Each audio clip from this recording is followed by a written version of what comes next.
This is my FightSpanner build, the Spidey Car, January 2025 build. Several years ago, I saw a car in a car lot, and it was a Mitsubishi Lancer, and it just made me think it should be a Spider-Man car. There's been several design choices, and then finally we've narrowed it down to what I thought was actually going to be achievable. So this is the short version of the painting of this car. So to start with, I had to make some badges to go on the front to replace the Mitsubishi ones. So they got done in Blender and then printed out in PLA on a filament printer. What followed was a lot of washing and then a lot of wet sanding with wet and dry paper to get rid of the sheen.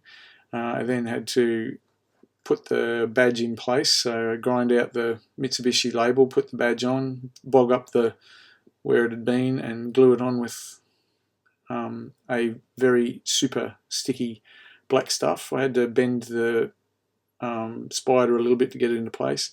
Then there was masking up, and I had ordered a full-size print to know what size Spidey was. Then I had to mask off the blue areas of where Spidey was going to be, and then mask off everything that was going to remain white, so that when I painted the car in the colours, the white would be white again and I didn't have to paint that. This was a tip that I got from the Crowies paints. Thank you to them. And it saved a lot of time, and it also gave me stuff that I didn't have to paint and didn't have to wait for. So these are the quick pictures of in between things. This is a short 10-minute, less than 10-minute video, but I've got a longer one that's everything's not so quick, and I'll have more time to tell you what's going on. So I masked up the car with the design in reverse and masked up all of the windows and things. Then my wife helped me mask up the blue so that the red wouldn't get onto the blue part of the car that's going to be blue. And then there was once all the masking was done, the next thing to do was to spray the red on, which I did. This is a 2-pack paint. After the red was dry, which was the next day, I masked off what was going to be blue, and I had to leave where the webbing goes through the centre still white. I noticed that there was overspray with the red, so I gave myself instructions on which direction to do the boot so that it ended up with blue blowing through in the gap onto the red side. There was issues with the blue. It was a little bit light on and I had some runs, so I sanded it and did a second coat, which is considerably better, and then started the process of unmasking all of the bits that were masking taped up that now are white where the red is. Then I had to retransfer some of the lines and the shadow lines and things ready for painting Spider-Man on. I painted a very, very pale white blue, light blue onto the webbing, and overnight left it to dry, and then did the dark red while the white was still drying off for the day. Everything had a light sand in between before I started trying to do things.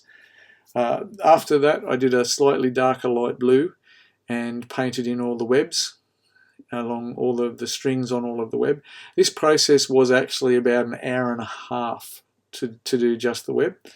Then it's the light blue shadows on the legs, leaving the blue that is to be the darkest blue, and being aware that there's going to be black. So I needed some of the blue to be the shadow, the light, not actually shadows, it's actually the blue that Spider-Man is.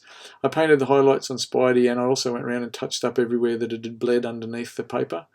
And then the black. The black was actually 4 hours long. It took 4 hours to paint the black across the car and on the design, so much so that the video ran out of memory.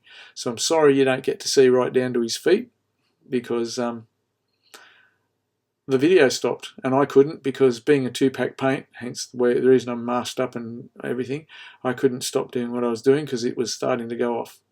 So that's where the video ran out, but that's not where I finished. I finished the entire design, which you can see in these photos there.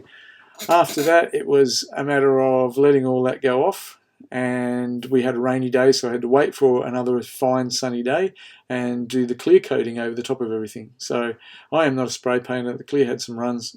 Issues were made, mistakes were made. Those that made them know who is responsible for everything. And then we unmasked everything and got left with a really cool Spidey car. So here it is. in the finished state in the shed, and then we've got what it looked like outside. You are not getting a full around because in this sunlight you can see all of the runs on the doors, and I'm not showing you that because it's a fun build.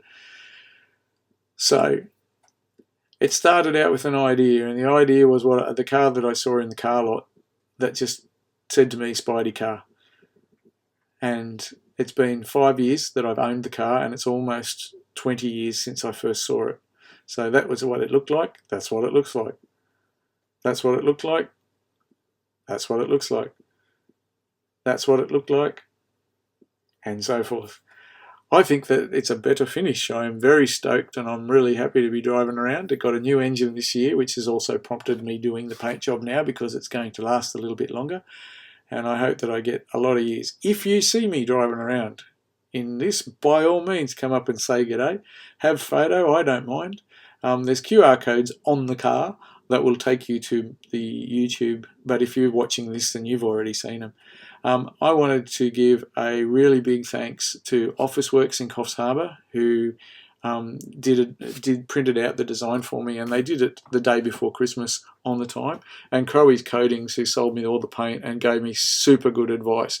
Neither of these businesses have paid. This is not a paid promotion, I'm just saying thank you. I hope you really enjoyed the video, and there's a longer one if you want to watch that. Thanks for watching, have a great day.